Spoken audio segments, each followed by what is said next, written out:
சிற்றஞ்சிறு காலே வந்துன்னை சேவித்தும் பொற்றாமரை அடியே போற்றும் பொருள் கேளாய்.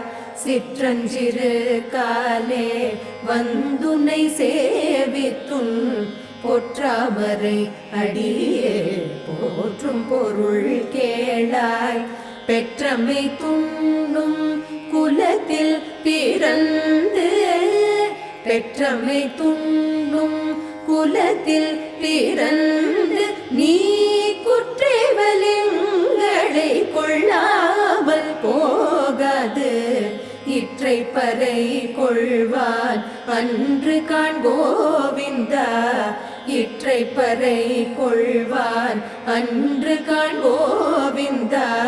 இற்றைக்கும் ஏழு பிறவிக்கும் முன்